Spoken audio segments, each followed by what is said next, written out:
राहुल जी, जैसे अनिल विज का नेचर है, वो समय समय पर अपनी बातें अपनी सरकार के खिलाफ उठाते रहते हैं और बगावत वो करेंगे या नहीं करेंगे ये तो आने वाला समय बताएगा। लेकिन जिस हरियाणा में क्या विज गिराएंगे नायब सिंह सैनी की सरकार, और क्या हरियाणा के अंदर जो अनिल विज हैं उनके जो बगावती तेवर हैं, क्या वो मुश्किलें अब नायब सिंह सैनी के लिए खड़ी कर सकते हैं। हरियाणा में बीजेपी के अंदर एक बड़ा चेहरा अनिल विज, अंबाला से विधायक और स्वास्थ्य मंत्री भी वो रह चुके हैं, और हाल ही में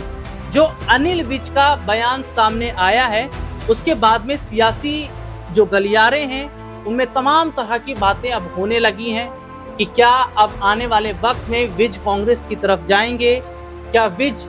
अब बीजेपी छोड़ने की तैयारी कर रहे हैं, या विज को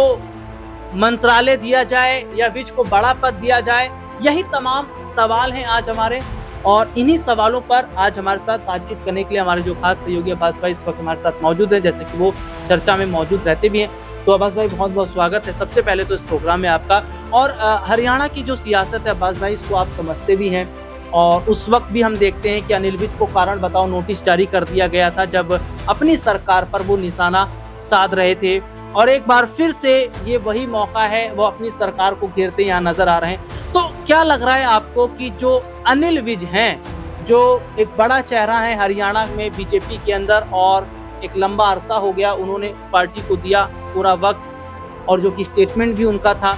लेकिन अब वो जगह जो उन्हें नहीं मिल पा रही है, या जिस तरीके से केवल परिवहन मंत्रालय दिया गया, ज्यादातर मंत्रालय सैनी के पास में है, स्वास्थ्य मंत्रालय जैसा पद उनसे ले लिया गया, आरती राव को दिया गया, तो क्या अब विज बगावत पर उतर आए हैं? और ये जो विज की बगावत है, क्या मौजूदा समय के जो मुख्यमंत्री हैं नायब सिंह सैनी, उनकी मुश्किलों को बढ़ा सकती हैं? देखिए राहुल जी, जैसे अनिल विज का नेचर है, वो समय समय पर अपनी बातें अपनी सरकार के खिलाफ उठाते रहते हैं और बगावत वो करेंगे या नहीं करेंगे ये तो आने वाला समय बताएगा। लेकिन जिस तरह से वो सरकार को घेर रहे हैं, इससे कहीं ना कहीं नायब सिंह सैनी की छवि तो जरूर खराब हो रही है, क्योंकि ये पहली बार नहीं है जब अनिल विज उनके खिलाफ खड़े हुए हों, बल्कि इससे पहले भी उन्होंने अपने ही सरकार के खिलाफ, अपने ही मुख्यमंत्री के खिलाफ एक मोर्चा पूरा खोला था, और जिस तरह से आपने बताया कि उनको कारण बताया नोटिस भी दिया गया था, ये सबने देखा था, और अब फिर से वापस से वो आरोप लगा रहे हैं। तो सवाल यहाँ पर खड़े ये हो रहे हैं कि कमी नायब सिंह सैनी के अंदर है या फिर अनिल विज के अंदर है, और अगर अनिल विज के अंदर कमी है तो फिर आप पार्टी से बाहर निकाल दीजिए। आपको क्या जरूरत है, क्या टेंशन है, क्यों उनकी बातों को सुन रहे हैं? और अगर कमी वाकई नायब सिंह सैनी के अंदर है और उनसे सरकार नहीं संभल रही है, तो क्यों ना उसमें फेरबदल किए जाएं, क्योंकि जिस तरह से नायब सिंह सैनी को भी उतना अनुभव नहीं जितना अनुभव अनिल विज को है, और उसी आधार पर वो कह रहे थे कि हम सीनियर नेता हैं, और इसी आधार पर वो मुख्यमंत्री पद पर अपना दावा भी ठोक रहे थे, लेकिन उनको कहीं ना कहीं मुख्यमंत्री पद की जो कमान है वो नहीं सौंपी गई। जी अब्बास भाई, एक छोटा सा सवाल मेरा आरती राव को लेकर रहेगा। उनके पिता की अगर यहाँ पर बात कर लेते हैं तो अहिर बेल्ट जो है उसमें बड़ी जो पकड़ है वो राव इंद्रजीत रखते हैं, और ये हरियाणा के चुनाव में देखने को मिला,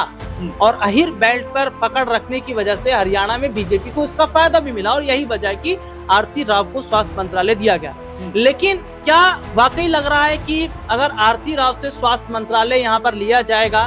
तो जो राव इंद्रजीत हैं वो भी बगावत यहाँ पर कर सकते हैं, वो कहीं ना कहीं बीजेपी का खेल बिगाड़ सकते हैं, नायब सिंह सैनी का खेल बिगाड़ सकते हैं? और अगर आरती राव से स्वास्थ्य मंत्रालय वापस लिया जाता है, ये विज को दिया जाता है, तो किस तरीके की स्थिति फिर हरियाणा के अंदर बीजेपी में देखने को मिल सकती है? देखिए राहुल जी, आपने बहुत महत्वपूर्ण सवाल उठाया कि आरती राव से अगर स्वास्थ्य मंत्रालय ले लिया जाता है तो क्या जो राव इंद्रजीत सिंह है वो बगावत कर जाएंगे? देखिए, राव इंद्रजीत सिंह हरियाणा की राजनीति का एक बड़ा नाम है, और अगर राव इंद्रजीत सिंह और अनिल विज में से किसी एक को चुनना हो तो बीजेपी राव इंद्रजीत सिंह को ही चुनेगी, अनिल विज को वहां पर नहीं चुनेगी। और क्योंकि एक दबदबा उनका रहा है, और कहीं ना कहीं अगर राव इंद्रजीत सिंह बगावत कर जाएं तो फिर सरकार भी जो बीजेपी की है वो चल नहीं पाएगी, यहाँ पर सत्ता परिवर्तन भी हो सकता है। जबकि कहा यह जाता है कि अनिल विज के साथ में शायद उतने विधायकों का समर्थन नहीं है। अनिल विज क्या है, बड़बोले नेता कहलाते हैं, और शायद कहा तो यह भी जाता है कि बड़बोलेपन की वजह से ही उनकी जो मंत्रालय है उनको वो मंत्रालय नहीं दिए गए जिसकी वो मांग कर रहे थे। हालांकि पहले स्वास्थ्य मंत्रालय वो संभाल चुके हैं, गृह मंत्रालय वो संभाल चुके हैं, और बड़बोलेपन वो करते हैं। बड़ी बड़ी बातें करते हैं जो शायद सरकार को रास नहीं आई और इसीलिए उन्होंने जो है ये परिवर्तन किया। तो ये यहाँ पर एक बहुत महत्वपूर्ण सवाल बन जाता है कि क्या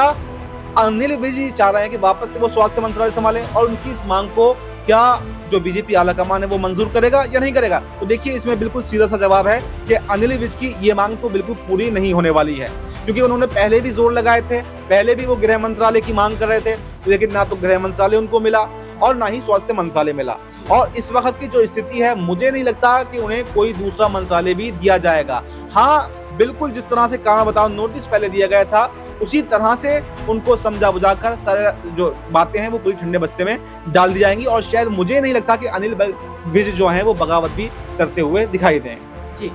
तो ऐसा नहीं लग रहा कि अनिल विज बगावत कर सकते हैं, लेकिन कहीं ना कहीं जो अपनी सरकार पर वो सवाल खड़ा कर रहे हैं, जिस तरीके से मौजूदा समय के अंदर देखने को भी मिला कि जब अस्पतालों का निरीक्षण करने पहुंचते हैं अनिल विज तो वहां जो खामियां थी उसको देखकर वो भड़क जाते हैं, मशीनों की दिक्कतें हैं और उसके साथ ही साथ ये भी देखा गया कि अगर ये एक अस्पताल की तस्वीर है तो हरियाणा के अंदर कितने जिले हैं, हरियाणा के अंदर कितने अस्पताल हैं, वहां पर भी उन जिलों के अंदर ये स्थितियां होगी, उन अस्पतालों की स्थितियां ये होगी। तो ऐसे में क्या केवल मंत्री पद मिलकर ही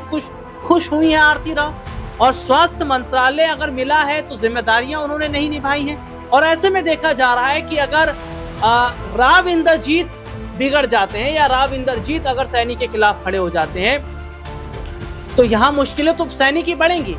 लेकिन दूसरी तरफ अनिल विज का जो बड़ा स्टैंड है वो ये साफ तौर पर नजर आ रहा है, क्योंकि अभी हाल ही में कुछ समिति के लोगों ने उनसे मुलाकात की और सबसे बड़ी बात की अनिल विज ने अभी देखने को मिला कि हरियाणा के अंदर जो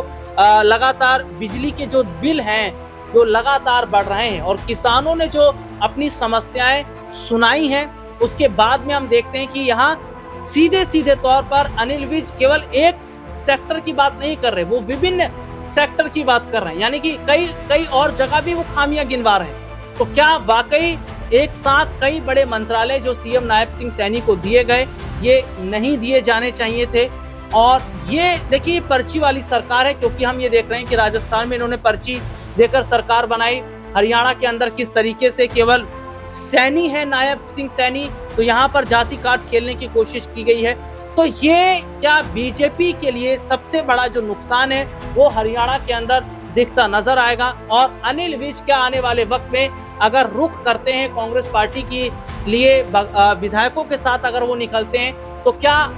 वाकई नायब सिंह सैनी को यहाँ इस्तीफा देना पड़ेगा या अनिल विज की जो शर्तें हैं उसको बीजेपी यहाँ मानती हुई नजर आएगी। तो ये तमाम स्थितियां इस वक्त हरियाणा के अंदर बनती नजर आ रही हैं और ये साफ तौर पर देखा जा रहा है कि अब क्या दिल्ली से कोई बड़ा आदेश जा सकता है या अनिल विज को दिल्ली बुलाया जा सकता है।